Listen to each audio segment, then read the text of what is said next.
Take a moment to come home deeply. Close your eyes, sit up tall, creating space for your breath, for your blood, for your organs, for the flow of life. Feel your body, here and now.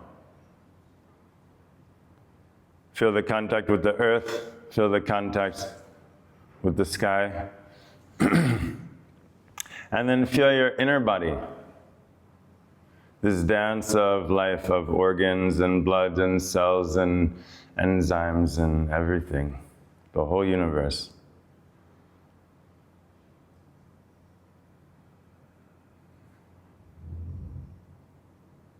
Be quiet. Be simple.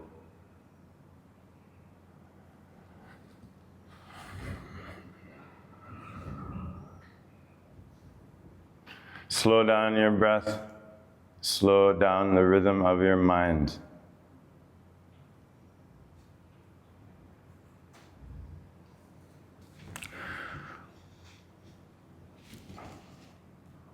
We've gotten into a frenetic rhythm. We were told that somehow we're going to figure out if we try hard enough, if we do enough, if we're good enough, if we succeed, if we do everything we're told, then somehow we'll get there, and there we'll be happy, there we'll be peaceful, there will be good. And so every day, all day, from the beginning to end, we're constantly trying to get there. And it creates such an intense rhythm. Either we're pushing to get there or we give up and we're lazy, relaxed. But still, the goal is over there and we're not over there, no matter what we do. Even we do more and more and more and more, it's never enough. And so we need to shift the rhythm and understand that the goal can't be over there. Because we can never get there. You can never get there. The idea you have in your mind of there is impossible. Life will never match our ideas, our expectation. It's impossible. And if all we know is how to reach for something over there, then we don't know how to be here. So even if we were to make it, even if life creates exactly the picture that we want every moment, every time, then still we don't know, we're not ready to receive because we're already over there. And so that's why we say, let's start with here. Because for sure we have here, but for sure we're here. Whether or not there exists is up for question. Because all the theirs we've imagined have never come. It can't come. The idea, what will happen is everything in the universe is happening at once together. So my idea about a little piece of that, maybe it's some vague approximation, something. But the idea in my mind will never happen, can never happen. Impossible. So instead, focus on being here. Being here means not knowing. The sugar doesn't know its sweetness. The flower doesn't know its beauty. The water doesn't know its wetness. So in the same way, when you're peaceful, you have no idea about peace.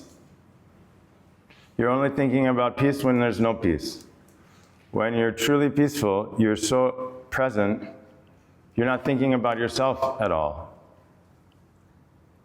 In these moments of true happiness, you're not thinking about being happy. If you're thinking, you've already come out of it. You're looking as an observer. The real happiness comes, there's no idea of happiness. From outside, they might say that looks like happiness. But from inside, the happiness is that full presence. These true moments of happiness when we're fully present. And this happens like hiking the mountain, making love, these big moments we have. But now can we train to be in a full presence in the little moment? The only reason we're not in full presence is because we're all the way over there, on the other side, around the corner, somewhere else. Life is over there. The goal is over there. What's important is over there. Here, there's just an excuse to get to there. You see, by making the goal over there, it means now is not enough. I am not enough. Something's missing.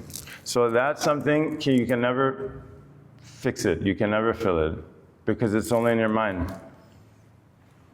This idea of something's missing, something is needed, not enough. This is not enough. I am not enough. I need more money or more beautiful, more something, more power, everything. I need to learn this.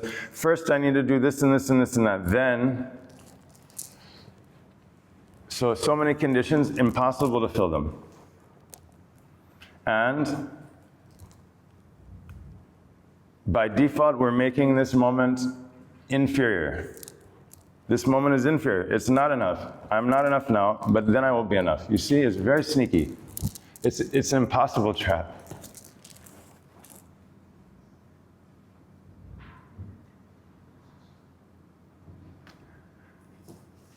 We can never meet those conditions. And even if we do, we already have 100 more conditions imposed before we can be whole, be present.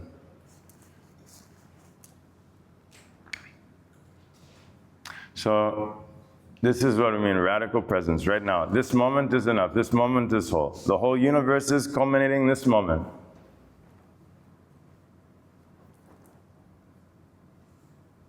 But the trouble is we can't control the moment.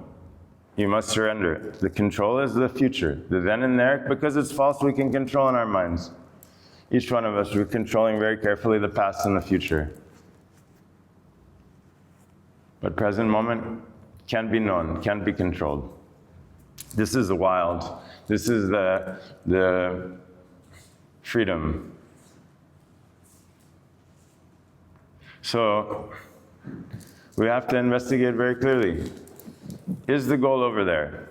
If it is, can I make it? Is it possible? Has anyone made it? Has anyone reached the goal? Has anyone fulfilled all the conditions? Has it ever been enough? The rich people, is it enough money? The beautiful people, are they beautiful enough? Never fading. The powerful people, no, we get the high position, the respect, everything.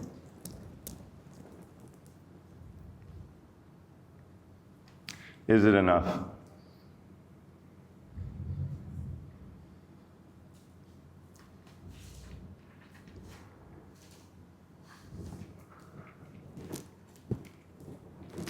So very radical, we say this moment is enough. It must be. This moment is whole. This moment is complete. This moment is not this room and us people. This moment is everything everywhere. All the stars and planets and galaxies, all the molecules and cells and atoms, all the microorganisms, all the fish and the fish's thoughts, just as important. Everything everywhere at once. It has nothing to do with me. It's not my moment, my present moment. This one is, again, the dream. So, yoga is the art of tuning your body, heart, and mind, your biorhythm, your organs, your cells, your blood, your nervous system, your chemistry, your heart, the breath, the life force moving in you, and your mind, the thoughts, organization, all of this. All of this comes into harmony. When we are in harmony, then naturally you can be relaxed. Naturally you can enjoy. Naturally you can dance. But when we're under constant pressure, infinite pressure, impossible pressure, to be something that we're not, to be something that no one can be, to be anything other than yourself, then it creates so much trouble. Endless trouble, endless tension. So this is why we focus on attuning. Be in tune. Life knows what to do. The river knows how to flow. The fire knows how to burn. Your blood knows what to do. Everything is super intelligence. Life is a super intelligence. So when you're in tune, then life will naturally flow in you and around you.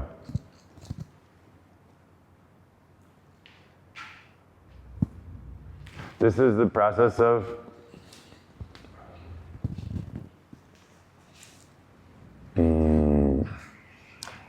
the flow, the dharma, as opposed to control. Control is, I'm going to have all these rules and ideas, and I constantly have to analyze and adjust my strategy in order to get the desired outcome. So constant processing, tension, frustration, oh, it's not like I want to change it like this, oh, and then I learn new ways to get, and so constant, you see, there's a constant fighting to try to get what we want through control. The other approach is release the control, just come into this state of harmony, of aliveness, of presence, of wholeness. Then naturally the life is flowing.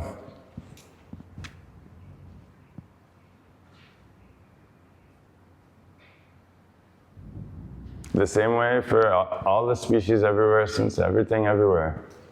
Inside you also. The problem is because of this contraction and control, life's not flowing inside, then cancer, all these diseases, because of the contraction. So that's why we stress the importance of this being at ease, at home, grounded, present within yourself. This is the goal of yoga. This is also the path, the way. It's not at the end, it's not you force yourself and punish yourself for years and finally then you can be yourself and relax. No. So don't be in this yoga of I'm not good enough. All the time I hear, I'm not good enough, I can't do yoga, I can't do meditation. That's not the point. It's not for doing yoga. The yoga is to clean yourself. You can be yourself. You be good at being yourself. Be more natural. Be more authentic. Who cares about yoga? Who cares about meditation? It's not a competition. The purpose of meditation is we can clean our bodies, hearts, minds, and you can be relaxed, you can be yourself. But now we've made a goal out of the practice, and we judge ourselves based on being good in the way that we think it's supposed to be. No matter what we do, we make ourselves, we're never good enough. We have constant judgment about our creativity and everything. So it's very difficult to blossom under these conditions. We must come home, feel at home. Like in your room, you have a beautiful room, clean sheets, everything is nice. You come into the room, you get into your bed, you feel so nice. To feel that way in yourself, moment to moment, no matter what, despite anything that's going on outside, despite anything that's, any process of life, any situation or circumstance, that you have that at homeness at the deep level. This is the tuning. And in fact, that's already the case. It's just recognizing that. It's just remembering that. We're always focused outside, so many problems.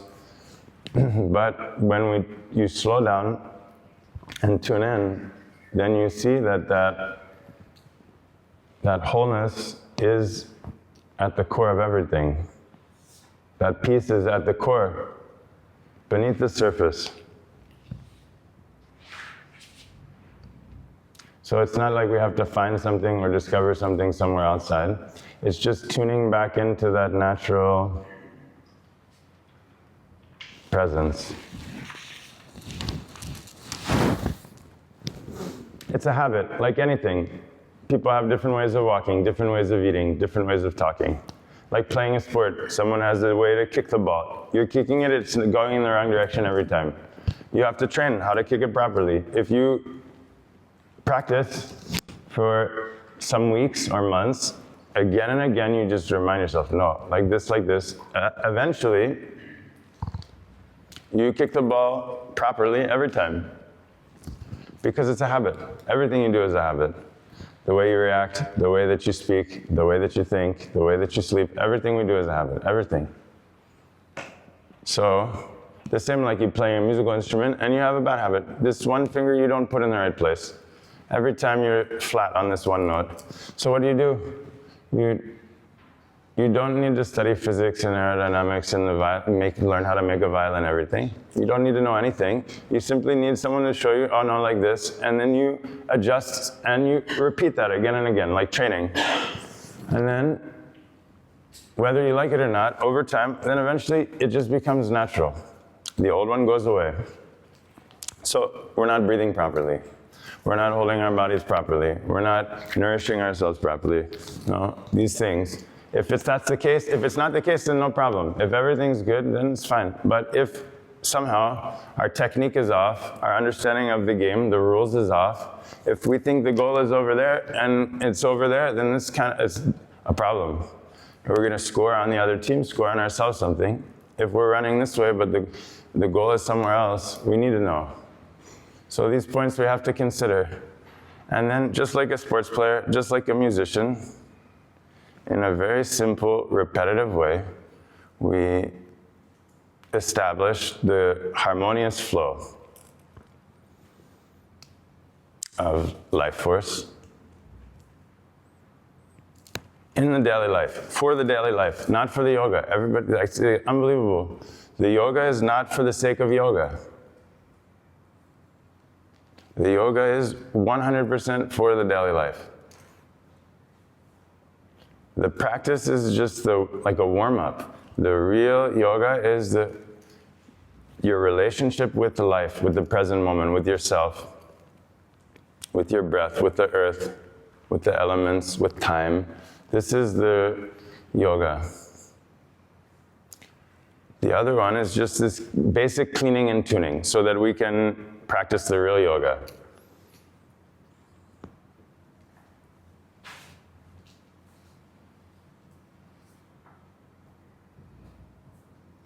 Because in the practice, it's not about performing properly. What happens is you're being challenged to maintain your center. Not by accomplishing the posture do you get the applause. It's not about that. It's that in shifting your body, your breath, your antenna in a certain position, which is activating the different channels and organs and nadis, everything, then you hold that. And then there's like a kind of resistance, different levels, physical, emotional, mental, all this. It creates a certain pressure, and that pressure activates everything. And despite that, you're completely still, calm, present. Mind doesn't fluctuate, no disturbance, I feel that. You maintain this total composure despite the posture. This is correct. Because we're cultivating that deep level in your nervous system, right? In your reaction. We're reconfiguring our whole way of reacting to uncomfortableness. And every moment's uncomfortable, and so we're always kind of giving up and avoiding because of this subtle uncomfortableness. So this is by training your nervous system, then you become very stable and at ease. So that's what we're cultivating through the daily, the stability and the ease, the aliveness. But we don't need to break into yoga pose in the middle of the street, in the middle of a meeting. No, what we need is to carry that depth, the rooting and grounding in your spine, that the presence. The practice is presence. Presence is now. Presence is not for later. Presence is right now. This is the presence. It's not for the past. It's not for the future. Everything you have is now.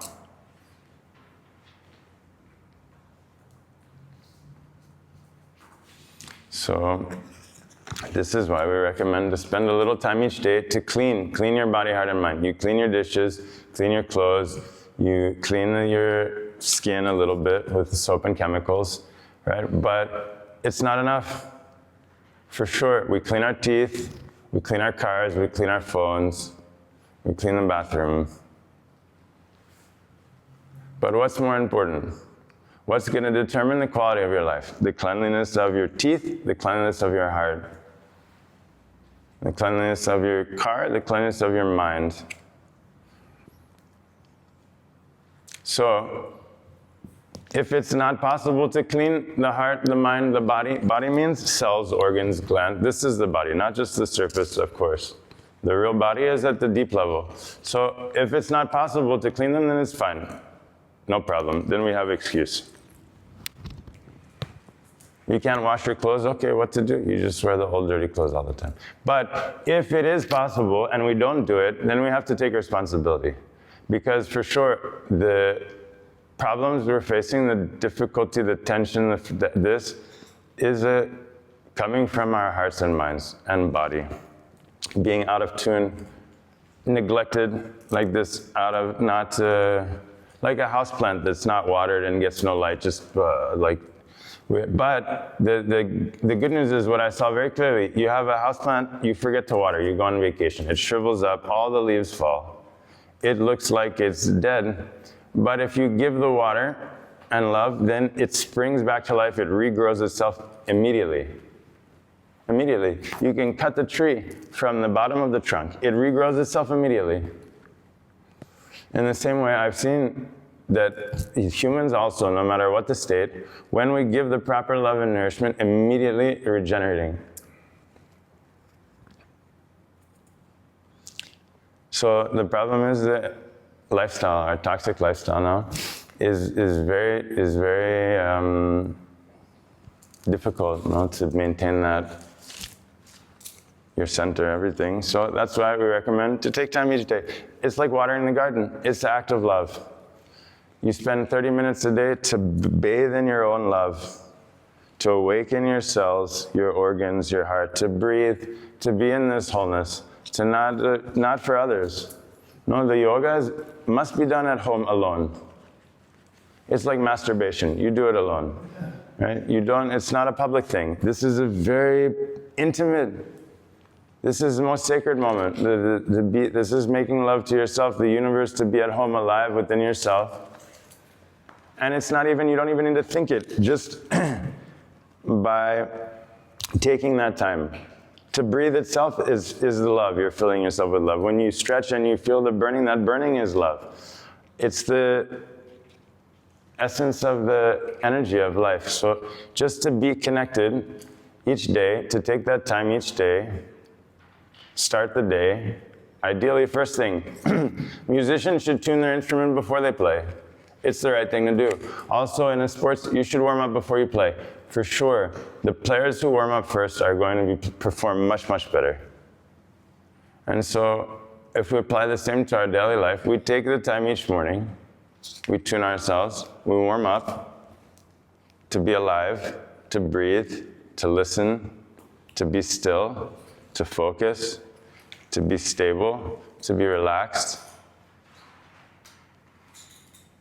to be connected. And then we approach life from that state of in-tuneness and connection. It could work, maybe not, but we have to try it.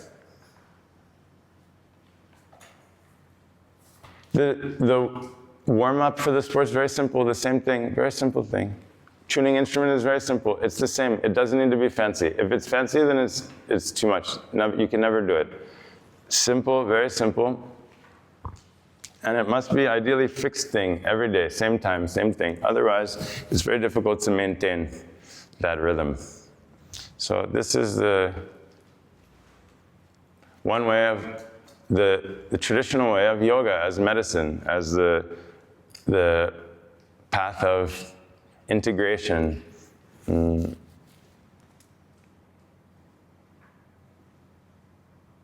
in this yoga, it's not about getting over there. It's about being deeply, more and more deeply here, more and more deeply present. And when you're really present, you don't know where you are.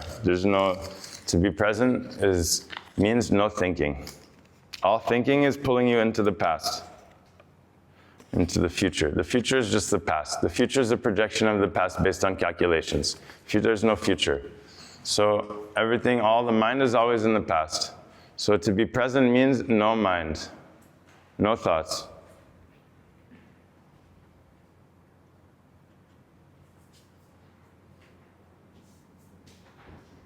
Thoughts of physical touch, sensual, sexual, and comforting contact are reoccurring. They do not create guilt. It is a deep longing. I don't know.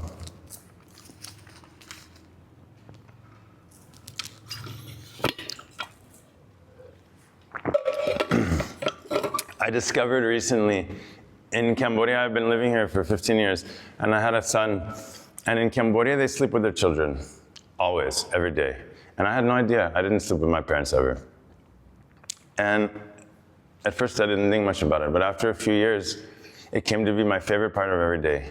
I would look forward to so much to cuddle up and to snuggle, and the contact, the touch, that vibration, the pheromones, the chemicals, the everything is so sweet. And I came to see, I always wondered why Cambodians are so natural and relaxed and poised. And it's because they all grew up with this contact. When that abandonment and lack of touch creates such a deep yearning. And I can see now physically in the people that grow up in the countries where they have that and they don't. It's very clear that we're starved of the contact of touch. And it's not healthy for organism. I mean, the touch is one of the first ways, the evolution of life from the single-celled organism. You know, it's through touch, it's through this contact. All the mammals, all the, so it's very natural. No, it's a very natural yearning, and it's part of the aliveness. It's part of this feeling of aliveness. And so it's good. It's good. That's why dance is so important. You know, through dance and through working with the elements, like being on the earth, walking on the earth, rolling on the earth, on the sand, having different textures, everything. They know working with autistic people, it's through sensation and contact that the brain is developing. Even now, neuroplasticity, even at the older age, all these things we do, all these experiments with the contact and with movement, everything, are awakening, is super awakening your nervous system and triggering good chemicals. We're living a life of such intense negativity chemicals. All there's the phone and work and frustration and sitting in the car and the traffic and all the whole structure of the society now is never, it's never, there's no contentment. So we need this, touch is an aliveness. Also, touch is very in the present moment. With the touch, it brings you right into the moment. So it's a good anchor to help to stay present. And many of these mindfulness practices or guided meditation is sensory based. There's a whole tradition of sensory awareness. Right, and many different people studying this from different perspectives of body-mind centering, and it's training of the sensitivity of sensing with your whole self. Really, our whole skin is sensitive, but also within, we have all these sensation, and so this is a real power and a real intelligence, super intelligence. Like the insects and dolphins are communicating with these radar things. We have very sensitive radars inside and around us also that we can activate and learn through touch and through these these practices of deep listening. And this is how you become aware of peace and love. Because it's not a thought. Love is not a definition in a dictionary or something of all these rules of what it should be and how it should look and do this and like that. Love is a vibration. So peace also has nothing to do with the thinking or ideas about how life should be. This idea of life should be like this is not peace, no matter what idea. The peace is a rhythm vibration. So through sensory awareness, we can directly experience the truth. We can tune ourselves with that frequency of love. You become love. It's not you can know it. You can't stand up and explain it like this. You are love. You don't have it. You are that. You are peace. You're embodying that rhythm, that frequency, and then you're projecting that out. That's the state of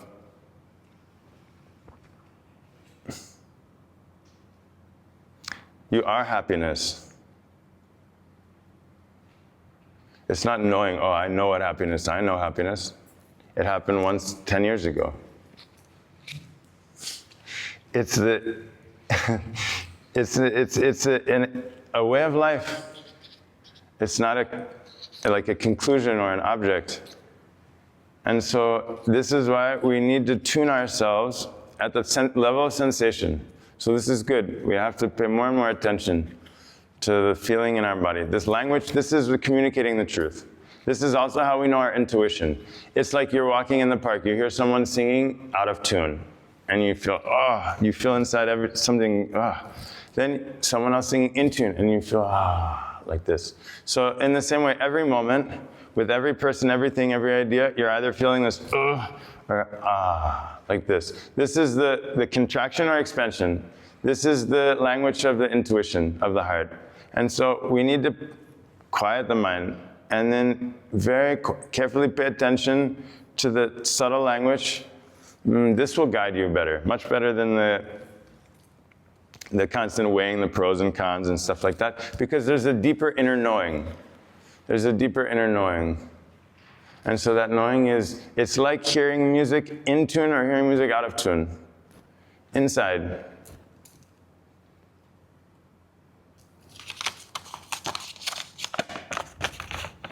I get confused about what is the right acts in the path of Samastah Sukhino Bhavantu.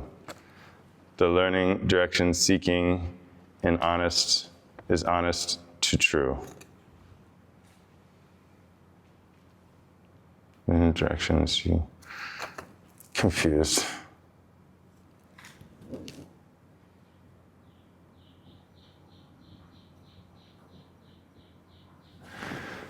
So in the Buddhism, they speak very interestingly because they talk about practice, but then they talk about right practice, the path and a right path. And so there's a path and a right path. So how do we know it's right?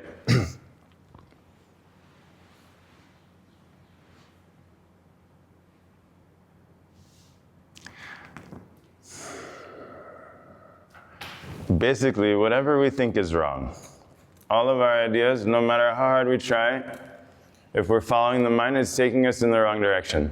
And so instead of philosophy and all these complicated ideas, what we need is be very simple, very, very simple, and to train to be present through the breath and through these practices. And then as you come into tune, naturally you'll be guided in that way, and the things around you will guide you in that way. We need an inner compass. With no compass, how can we know? We depend on other people's approval or some sign, like in the sports. I'm scoring more goals. Okay, then I have some sign, some compass. I'm going the right way, I think. But am I? We don't know, because the goal is not more and more. So we need the compass. You need the inner compass. No matter what you do in life, you need the inner compass. On the spiritual path, you need, on the family life, you need an inner compass. In the work life, you need an inner compass. So what we need is inner compass. So if the inner compass is properly calibrated, then very good. If it's not, then we have to calibrate it. And so we have to, that inner knowing, trusting, that inner trust. Even if we're wrong, it doesn't mean we can't trust ourselves. Then we're learning. We learn from our mistakes, no problem. There's no mistakes. A great yogi, Sri Brahmam, came here. He's in his 80s, beautiful yani. And he said, you have a big piece of rock that you have to crush. And you hit the rock again and again. You hit the rock 10 times, 12 times, the rock's not breaking. So does that mean that it was failure? Each time was a failure. Now 13th time you hit the rock and it breaks.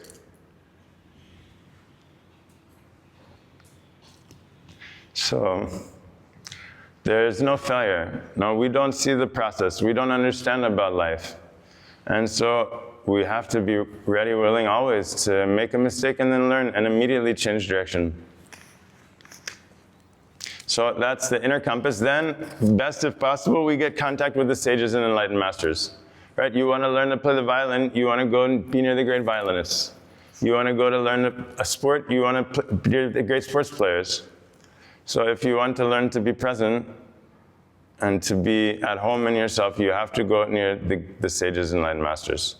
There's nothing can replace that. So by reading their words also, that can help to inspire us, because it's so difficult to find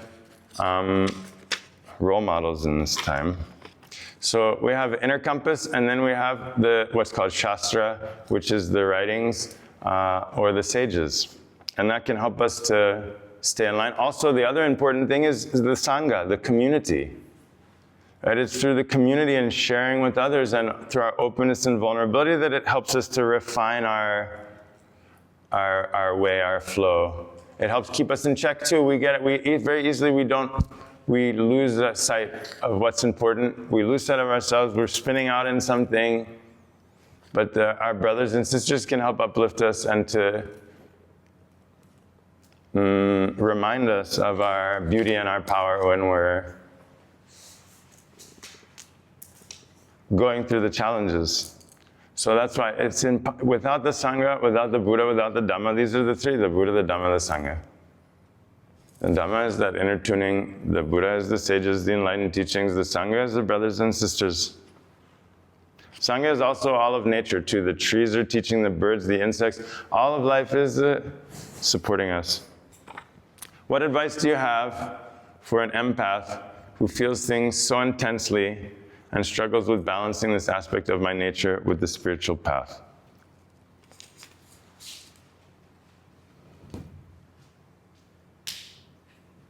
So I want to say that I think that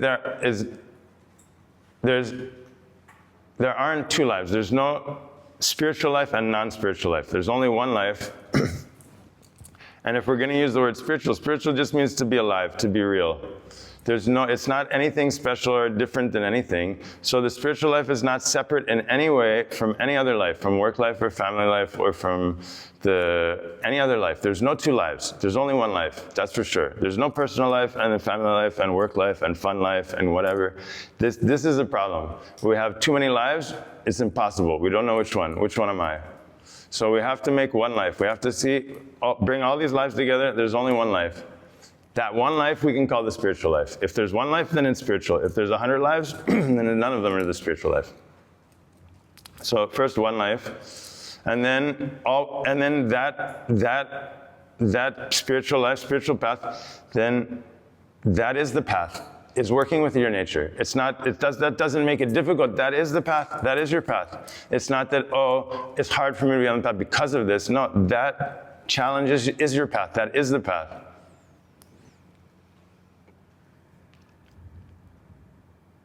And it's impossible to walk the path without being empathic, without feeling things. You can't walk anyway. So that's the thing. The only thing is you have to train your nervous system. You have to clean yourself and not leave all the doors and windows open and take in everything all the time. This is the training for empath for anyone. Everyone has the capacity, right? And so what we need is to learn how to manage our biochemistry and our nervous system and all of these things. And through the daily training, really we don't need to overthink it, right? Like you want to get good at playing a baseball or soccer or whatever, you just do the drills again and again, running around and kicking this and that. And then in the game, in the moment, it all comes together spontaneously. So we don't have to figure out how to act. If you try to figure out how to act, what we're going to respond, what we're going to do, always thinking about this, thinking about the future and planning, that's the control trip. That's what I'm saying, the opposite. Instead, we just focus on the being present, tuning, and then I feel, I'm getting out of tune, so I tune myself.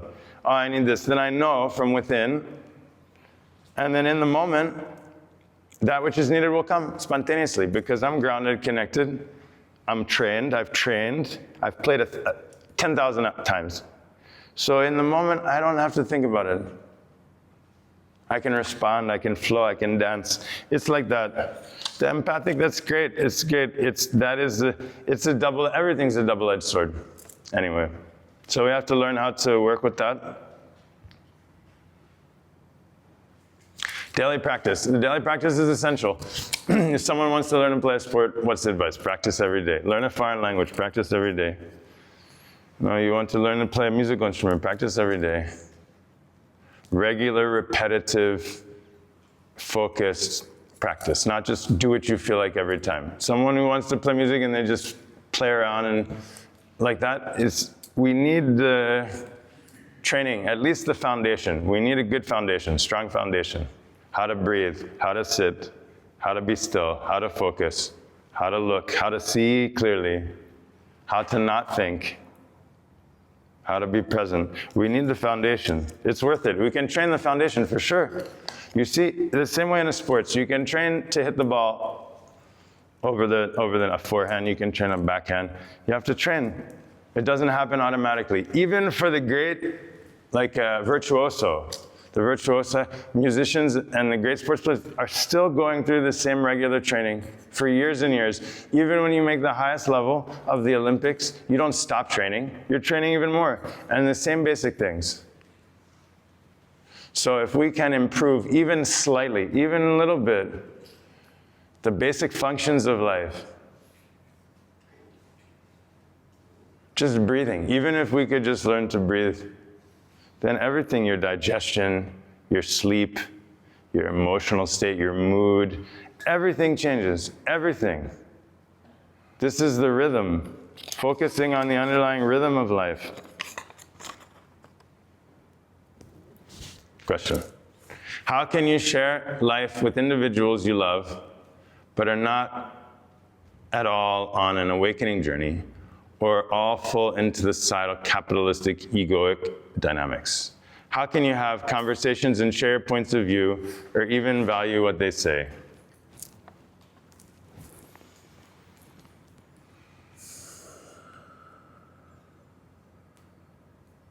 If you have a question about gemstones or something, you want to know the value of some gemstones, you're not going to just talk to some random person on the street who has no experience with the gemstones about that. If you have some serious problem, like with your body or something, you're going to talk to a specialized doctor, not just any random person.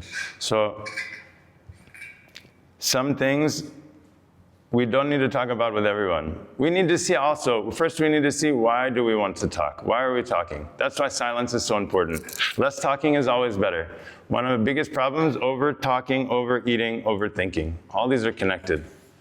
And so we're doing way too much. So first, less talking, periods of silence are very useful. When we're silent and we say, oh, I need to say something, why do I need to say? Why? Because I want to be seen, I want people to think something of me, because I want to convince someone to do something. What is the reason? Why do I always need to communicate something? So deep down, we have to see. Because sometimes we get on the path and we feel good and we're like, oh, I need to convince everyone else. And so it's not about them though, it's about us. And so that's dangerous. We need to give everyone freedom to be themselves. Try to force anyone to be anything other than what they are is a terrible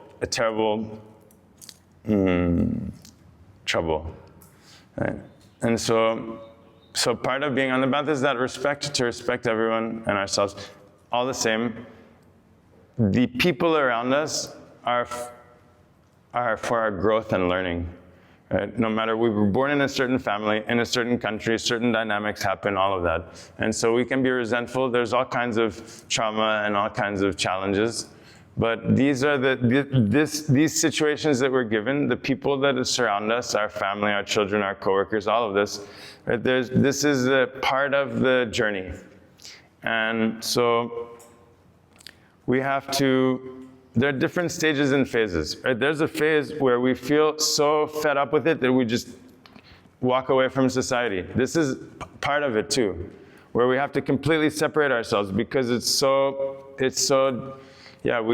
we can't accept that. So that may happen on the path as well. There are different things that will occur.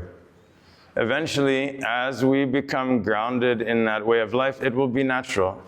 We don't need to force it, but it will come through all of our actions, and people around us will just feel that energy. Right? But there can be a time where we become very sensitive and we can't be around certain energies.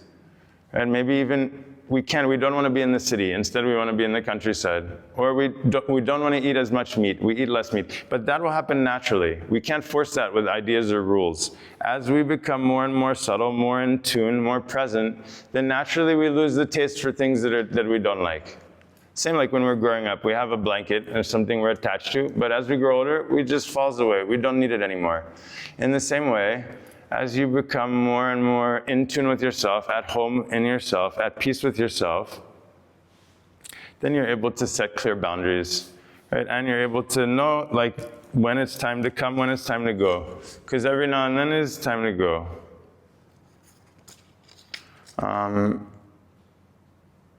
And then that's what compassion is loving everyone, loving people as they are. The trouble is we're always only thinking about humans. And our human relationships are so charged, so tricky. So better that we, for a moment, forget humans and experience these connection with life, like the trees or birds or plants or the nature. There we can experience a different love and beauty and peace. And then once we have that, we know that taste, then take that to the human experience. Because our human relationships are very tricky, so complicated, so much negativity and judgment and cheating and lying all the time, everything. But that same love and peace, beauty, joy is in nature all around us. And so shift your attention away from the human world, partially, at least a little bit, and embrace the whole family of life. And then as you become proficient in being in that love and beauty, we could be in the nature and such depth of, and then that carries over to humans. Human is a small subset of the relationship with life. Now we make it that human is everything. And this is really troublesome. And so we need to expand beyond just a human relationship, and then we can find the way.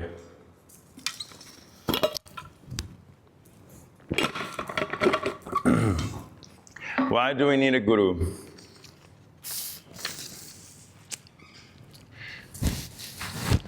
I mean, it's not needed 100%, but it is definitely useful because you're in a jungle, you're in the forest, you don't know the way. You can't see the paths, you don't know any of the signs. What do these sounds mean? You don't know where the water is, you don't know anything. You could figure it out, you can find a way out maybe. Going to be difficult. You don't have a map, you don't have a guide, someone who's walked the path before. Very difficult. But now say you have a map. That's already very useful. Map is very useful. Map is the guru. The map is the guru. Now say you can hear the water. The sound of the water is the guru. Right? Guru is that which is bringing us home. So that guru is not a person, it's like a guru tattva. It's a relationship. It's the guru. Any moment, anything can serve the role of guru. Anything can be a reminder. Anything can bring you back into that state of wholeness and connection. And then there are certain people who are playing that role predominantly, but it doesn't make them a guru. It's just that through their life, they become like a mirror that's reflecting back, that's a more potent mirror or something like that. So it's the same, like otherwise how do we get out? Maybe we get out in like 50 years we find our way out. Right? But with the guru, then we can enjoy. Instead of fighting our way out, struggling, then we can enjoy, we can celebrate. This is the shift. Life as a problem, right, to life as a dance.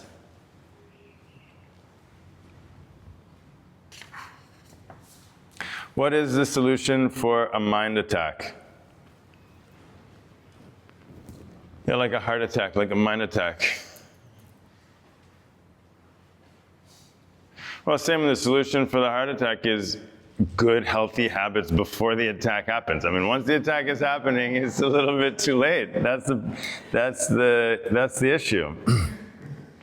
And that's why I recommend to practice every day. The garden, it's like taking care of a garden. Has anyone gardened before? At first it's difficult. To get started the garden, you have to so much work, get the nice soil, pull the stones, aerate the soil, put in the nutrients, like that. Just in prepping the bed is a lot of work. Then in the little seeds, you're starting the seeds, the seedlings, transplanting, whatever you do, then every day a little bit of love, but once the garden's growing, then you do very little bit of water, the sunlight, and the garden is totally flourishing in its own. In the same way, you are a garden. Your body is a garden. It's literally living, breathing garden. It's alive each moment. Like the garden is growing each moment, it's dying each moment, it's alive. You are alive. We forget that we're alive. We think of ourselves like an object, like a table or something. But every moment we're alive and growing and dying simultaneously.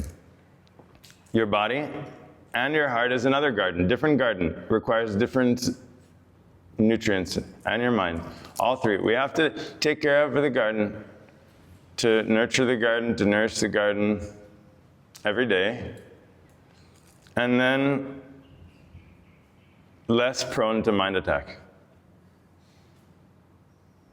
Then the mind attack comes, it's for our benefit, it's showing us, it's pointing out where we have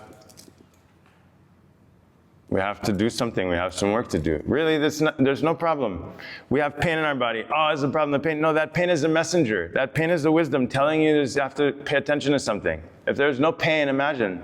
We have no idea. Pain and suffering is the grace of the Guru.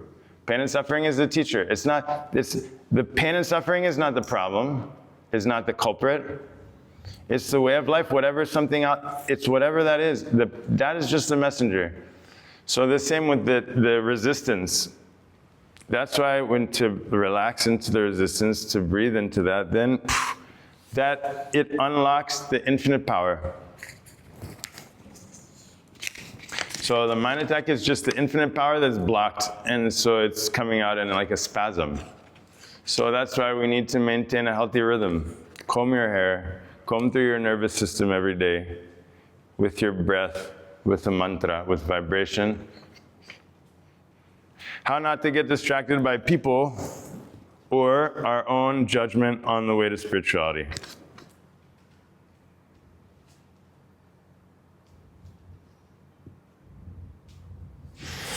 Why not? Get distracted and then come back. You have to keep pulling yourself back. Anyway, you're going to get distracted. Life is a distraction. Every moment's a distraction. So we're just trying not to be distracted. No, you have to deeply know what it feels like to be in tune. When you play your instrument, eventually they can tune it in a second. You just know it when your instrument's tuned. You have to have that feeling of what it's like when you're at home in yourself. You feel that lightness and quiet and whatever that is. You know that feeling very deeply. You know it very, very, very well. And then you just keep coming back to that. Everything, life will pull you away, and you come back to center. Eventually, you become so rooted and grounded that nothing moves you. Or it moves you, everything moves together. So that the key is that through the tuning, deep level tuning, otherwise we're judging ourselves for having judgments and getting distracted. Oh man, I got distracted, you know what I mean? Otherwise it's the same thing. We're making ourselves wrong. We must find a way to be on the path without making yourself wrong.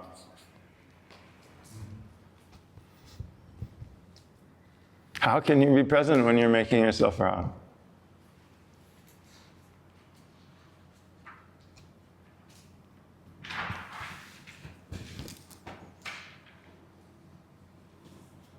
We need to make ourselves right. We don't know what's right.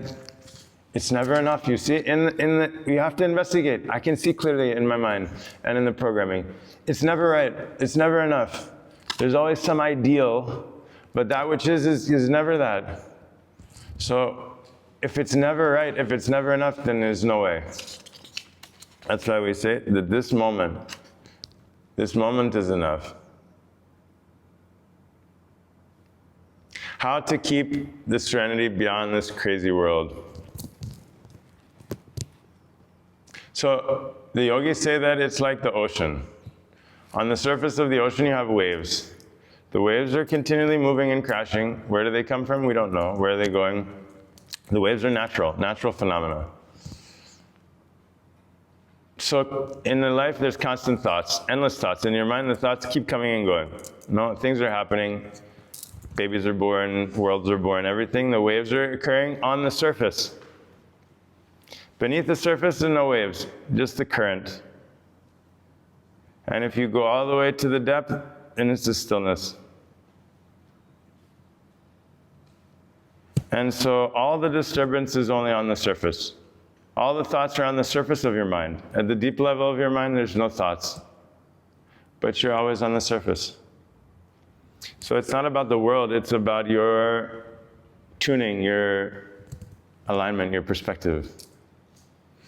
That's why in meditation we merge into the deep level of mind.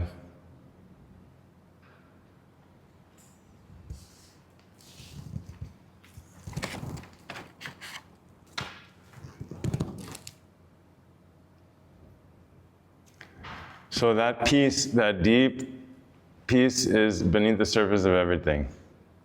We need to learn to penetrate deeply by relaxing the mind. You can't think your way to peace. You can't think your way into the present moment.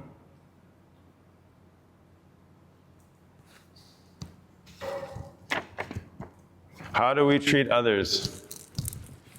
Someone asked Ramana Maharshi that question one time. He said, how should we treat others? He said, there are no others. It's like the tree. Are the leaves a separate? Are the leaves a separate organism, or is it one organism? You see, we have this feeling of separation, and so we act based on that. But really, they say like, you have a gold glasses, and a gold pen, and a gold watch, and a chunk of gold, and a gold toilet, right? Actually, there's no glasses, there's no watch, there's only gold. There's one substance. There's one substance. That substance is formed into different objects. But does the object exist in itself? Does the pen exist? There's gold. Gold's taking shape of a pen. Pen is a function. The glasses are a function. One substance, many objects. In the same way, everything is made of one substance. All the trees and the plants and the earth everything is the one substance taking different shapes. But that substance is the one.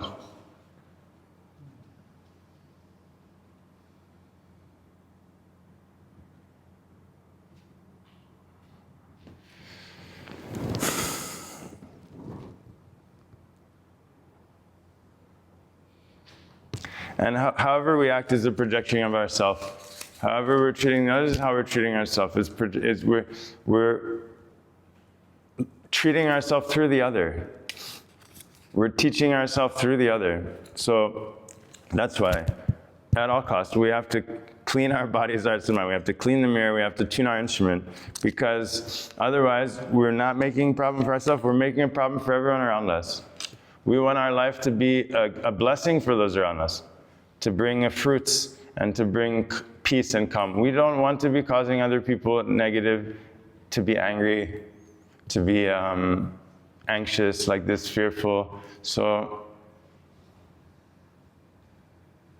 this is why we recommend to take a time each day, like basic hygiene. You wash your clothes and brush your teeth, and out on the surface it looks very nice. But inside, if it's rotting and full and pussy and oozing and like that, we wouldn't walk around like that physically, but emotionally, mentally, that we're doing. So we need to, we need to clean. We need to clean ourselves. We need to take care. We need to heal ourselves. What's even the point of thinking of nothing while meditation? How will muting my thoughts bring any awareness? So no, it's not thinking of nothing. It's not thinking. Thinking of nothing is different. We say, not thinking. Right? It's like, now I'm farting, then I'm not farting. So when you keep the air inside, it doesn't go out. It's not looking for anything. Thinking of nothing, it's like, oh, where's nothing? Is this nothing? Is that nothing? Where's nothing? Not thinking is, you cut it before it starts moving. And then you're suspended. You're suspended Because when the mind is going out and thinking, it's not possible to be in this deep, listening, expansive presence. Either you're in this expansiveness where you're very quiet, very subtle, and in this state of deep openness and receptivity, but you can't simultaneously be doing that and thinking. And so this is why we insist on training the mind. The only reason we're thinking all the time like this is because of our diet. Right? We've been constantly eating everything in sight. Every moment we're devouring everything. So much information and so many sights and sounds and constantly like eating food, but we can never digest that. And because of the indigestion of too much information, then it's constant thinking. Like a kid eating candy all the day and just running around like that. That's how we're at. Like eating a candy, whatever we want, whenever we feel like, anything with the mind. And so we've never given any really strict training to the mind at all. And so that's why we recommend, I mean, if you want to, if it's important. If not, it's fine. If everything is good, but if the mind is out of control, then we can train it. For sure, we can train our minds to be present. And then when they are quiet, when the mind is quiet, it becomes much more stable, much more powerful, much more efficient. Okay, lightning round, 5 questions, 5 minutes. Is it possible to pursue a spiritual life while pursuing a life in the material world? How can we accomplish material wealth without compromising our true nature?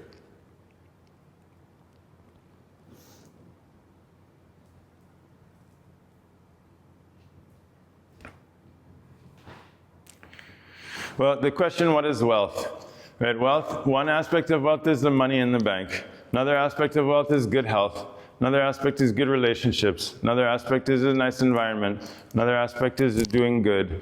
Now, there's so many aspects of wealth. Now we only take into consideration having things, and we have some kind of security, like idea about security by having things.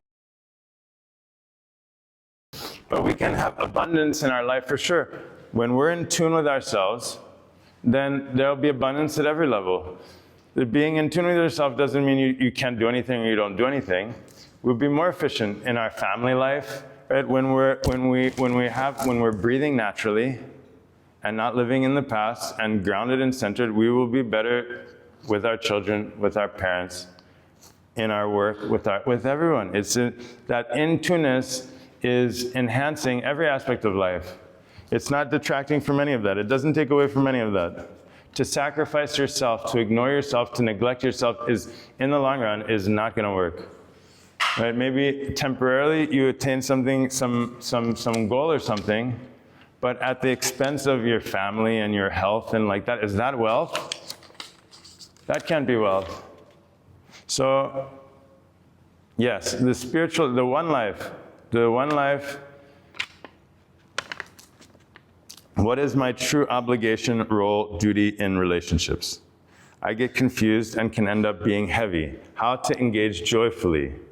Where does the heaviness come from?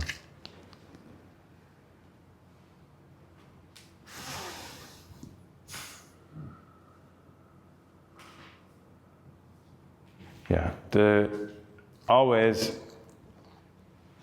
to play the sport well, to play music well, you have to continue to train. You have to do daily practice. In the same way, to do life well, we need a daily training, daily practice. So by cleaning our bodies, hearts, and minds, by tuning ourselves every day, then naturally we're in the flow, right? Such that, like in a sports game, right? When you do the training, then in the moment you're not thinking, you're just responding. Automatically you're moving. In the same way, normally we have so many ideas what we're supposed to do, what we're supposed to think, what we're supposed to feel, and so we're continually judging ourselves and everything. And so this isn't the way. Instead, by taking time each day to love yourself, to be with yourself, to be to be at home in yourself, then naturally you can be present and support and show up for others. But when we're starved from that own connection, we're trying to get from the others or expectations or something like that, then it ends up feeling out of tune, out of touch, heavy, disconnected. So that's why tune yourself. We need to take responsibility, establish that vibe every day for ourselves, and then carry that with us into the world. That can be our gift to the world. What is the real reason for our romantic relationships? Is it a distraction? I don't think it's distraction. No, I think this is necessary part for many people. Either you're what they call a renunciate or householder. Right? There's some people who are caught on the spiritual path. This is a very, very, very challenging path. I thought that was going to be my life. I was always asking Amma, should I be a renunciate or a householder? And she would just laugh at me. And she would say, son, the water in the cup is the same as the water in the ocean.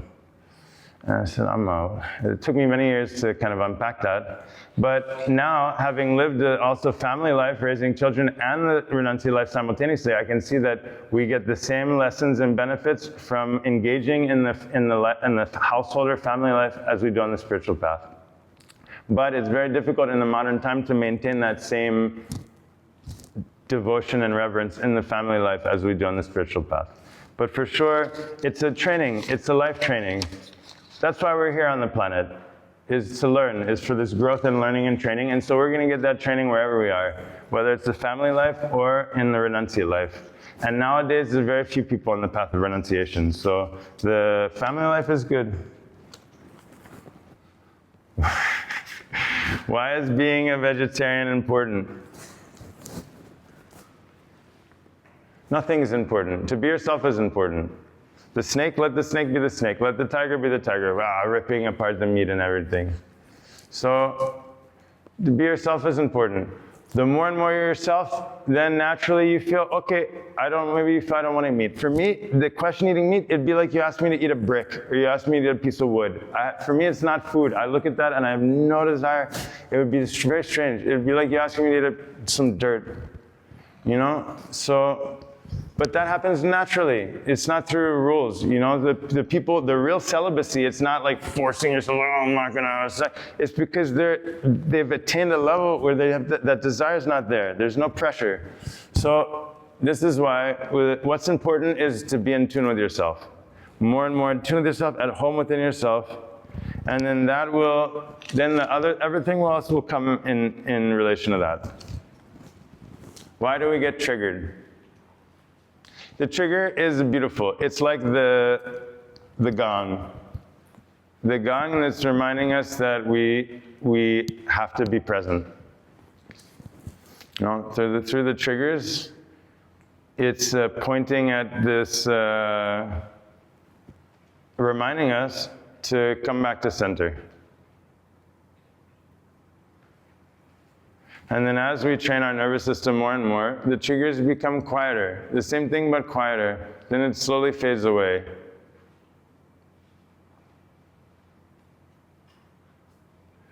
Okay, enough talking. Let's be quiet for just a moment. Sit up tall, close your eyes, and forget all the words. The truth is not in the words, it's in between the words. In between the words is the space. That space is peace. The words are disturbance. Don't get stuck with words. Follow your breath. Slow down your mind.